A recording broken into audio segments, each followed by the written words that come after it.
Hey guys, मैं सिराजुद्दीन आप सभी का द मास्टर्स ऐप पे स्वागत करता हूँ। आज का जो टॉपिक है वो हमारा है टाइम ओवररन के बारे में। यानी कि ये जो टाइम ओवररन होता है किसी भी कंस्ट्रक्शन में, किसी भी प्रोजेक्ट में, चाहे वो बिल्डिंग का हो, रोड का हो, किसी भी तरह के कंस्ट्रक्शन में जो टाइम ओवररन होता है वो एक्चुअली में होता क्या है। इन सब चीज़ों को आज के इस वीडियो में हम देखेंगे। इस वीडियो को पूरा देखिएगा। इसमें हम लोग टाइम ओवररन के बारे में तो जानेंगे, ये भी जानेंगे कि टाइम ओवररन होता कितने तरीके का होता है और उसको आप कैसे पहचान सकते हैं। कुछ एग्जांपल्स में बताऊंगा कि कैसे आप पहचान सकते हैं कि किस तरह का ये टाइम ओवररन हो रहा है। तो ये सारी चीज़ें हम लोग आज के वीडियो में देखेंगे। ठीक है, तो सबसे पहले आते हैं कि टाइम ओवररन होता क्या है। टाइम ओवररन होता क्या कि उसमें हमारा डेफिनेशन है कि a condition where a construction project does not complete within the design schedule. मतलब वो कंडीशन, वो सिचुएशंस जिसमें जो हमारा कंस्ट्रक्शन प्रोजेक्ट है, जो शेड्यूल डिजाइन किया गया है, यानी कि अगर मान लीजिए 1 महीने का कोई प्रोजेक्ट डिजाइन किया गया है और उस डिजाइन पीरियड में आपने उसको कंप्लीट नहीं किया, तो उसी को हम लोग टाइम ओवररन बोलते हैं। उसी को हम लोग क्या बोलते हैं? टाइम ओवररन बोलते हैं।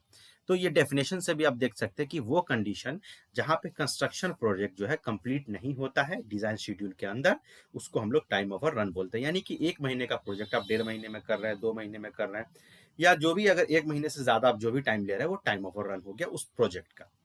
ठीक है, उस कंस्ट्रक्शन प्रोजेक्ट का।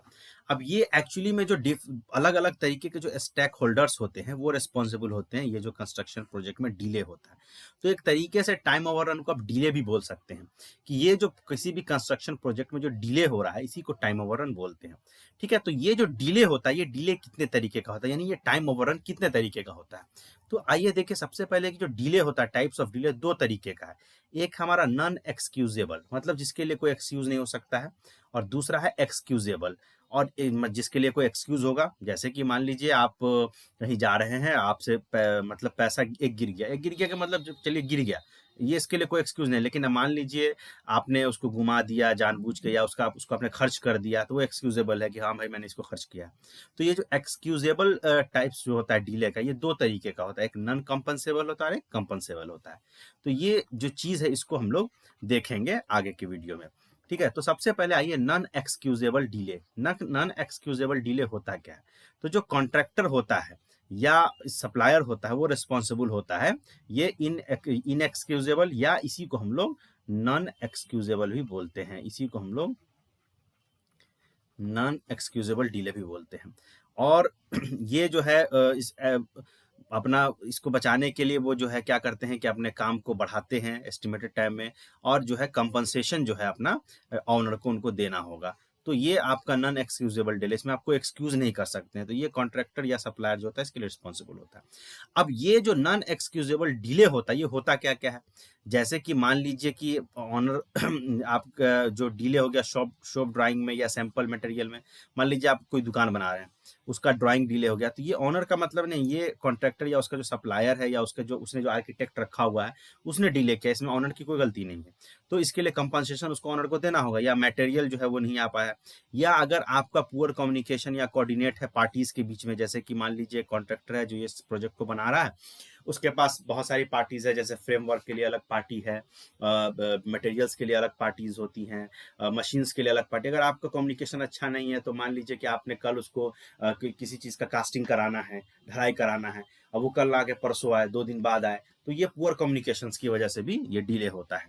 उसके बाद स्लोनेस डिसीजन मेकिंग प्रोसेस, आप किसी भी डिसीजन के लिए बहुत स्लो है, मतलब कि आपको एट ए टाइम डिसीजन लेना है और आप उसको बहुत स्लो लेके जा रहे हैं, इसकी वजह से भी काम रुकता है और लेट होता है। सस्पेंशन ऑफ वर्क, काम का रुकना किसी कारण से, तो ये सब नॉन एक्सक्यूजेबल डिले है, इसके लिए आपको ऑनर को कंपनसेशन देना होगा। ठीक है, अब आते हैं एक्सक्यूजेबल डिले। एक्सक्यूजेबल डिले का मैंने पहले ही बताया कि 2 तरीके के होते हैं, देयर आर 2 काइंड्स। पहला नॉन कंपनसेबल। नॉन कंपनसेबल क्या होता है? ये वो डिले होता है, it is a delay which is not caused by the owner and the contractor, rather it is acted by third party.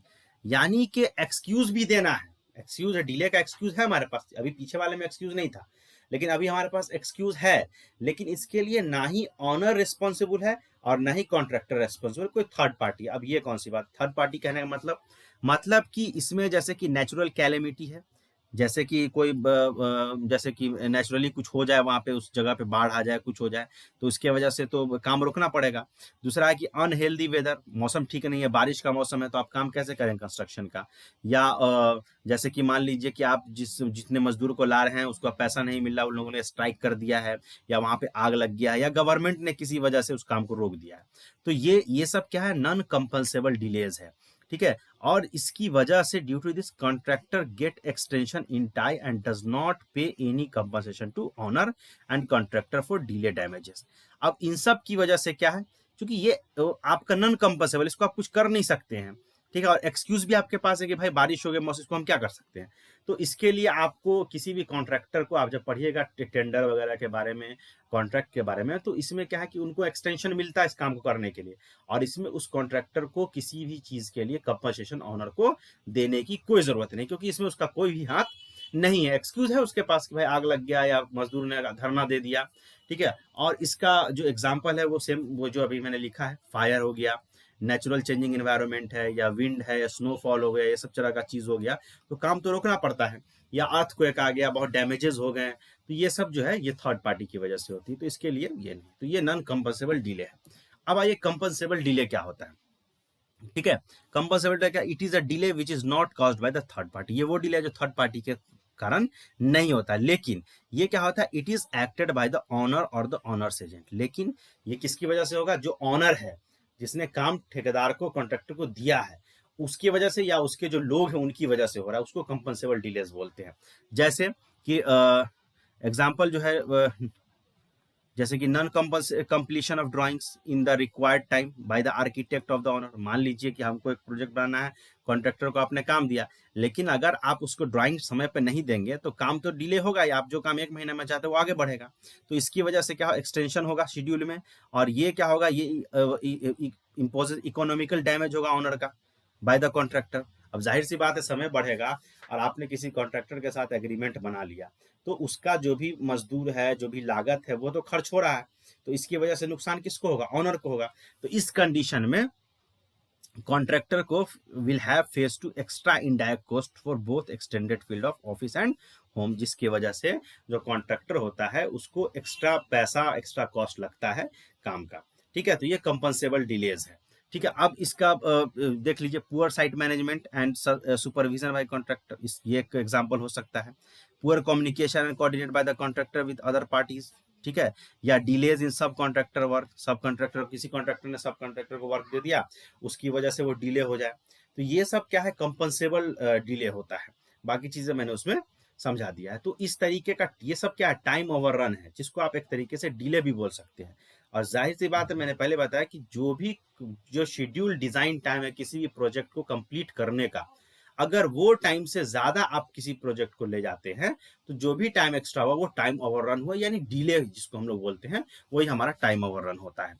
तो इसमें मैंने कोशिश की है कि छोटी समय में ज्यादा से ज्यादा चीजों को आपको बता दूं। इसको और भी आप डीपली देख सकते हैं, ऐसा कुछ है नहीं, मतलब लेकिन एक जानकारी है जो आपको लीनियरली एकदम सामने से दिखेगा कि ये चीज होता है। ठीक है। तो ये आज का हमारा वीडियो यहाँ पे खत्म होता है। Thank you very much.